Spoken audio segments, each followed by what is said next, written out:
The Los Angeles Clippers are one NBA decision away from losing their all-NBA cornerstone, their future draft picks, and their entire rebuild. And they are completely paralyzed. They traded their franchise player in June. The trade is still on hold. They signed 2 Japanese players in 1 week, and the league is investigating them for cheating the salary cap. Are the Clippers getting better, or are they falling apart? The Clippers thought they secured their future. Brandon Ingram, Gradey Dick, and a chest of first-round picks. But before the ink could dry, the NBA froze everything. Why? Because the Clippers are accused of running a $28 million shadow payroll. A former Clippers employee didn't mince words on Pablo Torres' show. 1,000% designed to circumvent the salary cap. And I've spent the last 11 months trying to fact-check that, confirm it, further report the story of why that would be, how it would be. And it turns out that, yes, according to our reporting, we have 2 sources, 2 high-level sources. One who was under contract with the Clippers into a Dome project, the other a former Clippers high-level source. It was 1,000% a way to circumvent the salary cap. It was funneling money from the Clippers through Daktronics back to Kawhi. The NBA told the Raptors they would assume the risk of any potential outcome. The Raptors decided to wait, so the trade is frozen. And Kawhi Leonard is still a Clipper. Let's be clear about one thing. Kawhi Leonard is still elite. Last season, he averaged 27.9 points, 6.4 rebounds, and 3.6 assists in 65 games. He made the All-NBA second team. When he plays, he's still one of the best players in the world. But he's 35 years old. He's been injured most of his career, and now he's surrounded by an investigation that could void his contract. If you're a Clippers fan, this is the nightmare you've feared since June. Under Article 13 of the Collective Bargaining Agreement, circumvention carries fines up to $6 million and mandatory contract forfeiture. This isn't just a slap on the wrist. This is the NBA's nuclear option.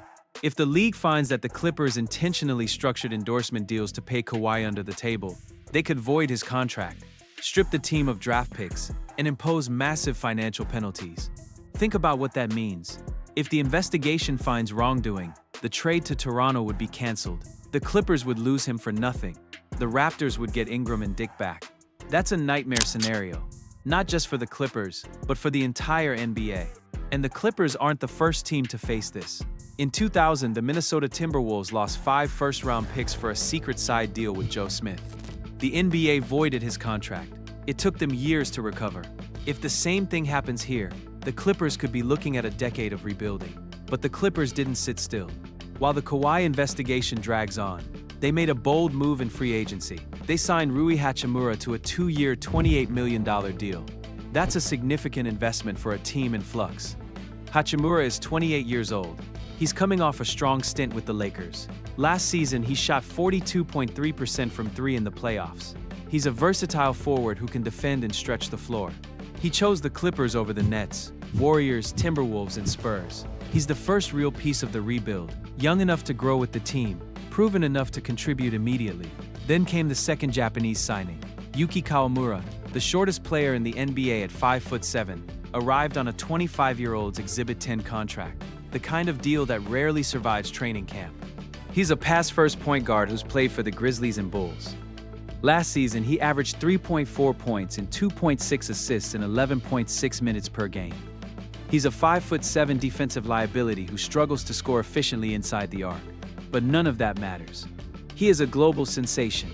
Hachimura and Kawamura played together on the Japanese national team at the 2024 Paris Olympics. Hachimura led Japan with 22.0 points and 6.5 rebounds. Kawamura added 20.3 points and 7.7 assists. They have chemistry. And now they're in the same NBA locker room. When Hachimura played for the Lakers, merchandise sales in Japan skyrocketed. The Lakers became the most popular NBA team in Japan. The Clippers saw that and decided they wanted a piece of it.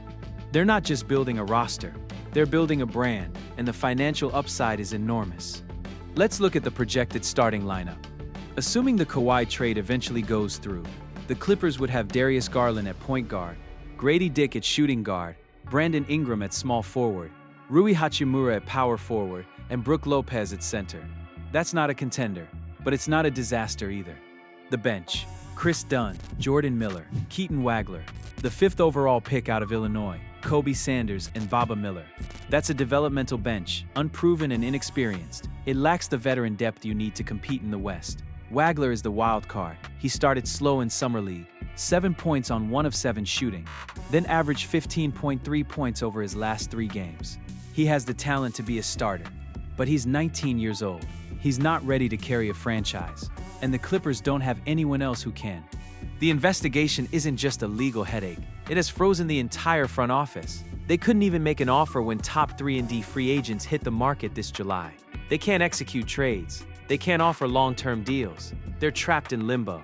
Independently is still weeks away. And at the crux of this, the delay in a trade being completed is because the Raptors would assume the risk of any potential discipline to Kawhi Leonard. That does not mean that there will be discipline for Leonard, but if he is implicated in any way in this, you're looking at fine, suspension, you're looking at potential voiding of contract, and that would have a result to the potential trade value of Kawhi Leonard. But I think the reason that the investigation has been delayed so much is because they keep finding new things and they have to investigate more.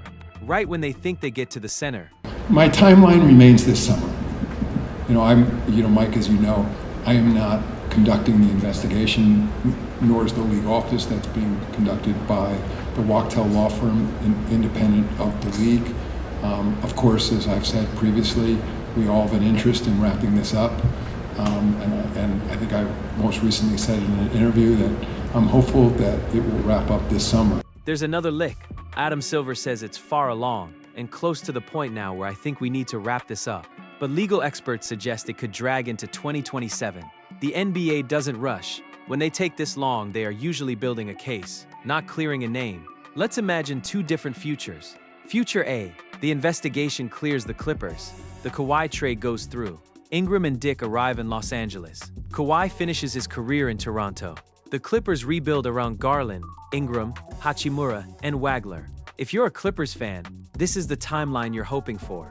Future B, the NBA brings the hammer down. The contract vanishes, the Toronto deal collapses, and Los Angeles is left with 0 franchise pillars and a decade of draft penalties. This is the nightmare that started when the trade was announced. Which future happens? Nobody knows.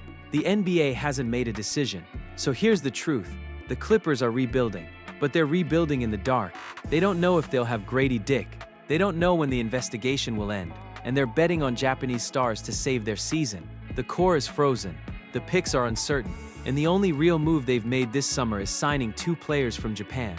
While Hachimura brings legitimate scoring, Kawamura brings fan energy, and Wagler carries star potential. None of them can replace the massive trade haul Kawhi was supposed to bring back. Here's the question: did the Clippers front office destroy this franchise with arrogance? Or is the NBA unfairly making an example out of them? Cast your vote in the pinned comment below. 1 for arrogance, 2 for unfair target. And subscribe.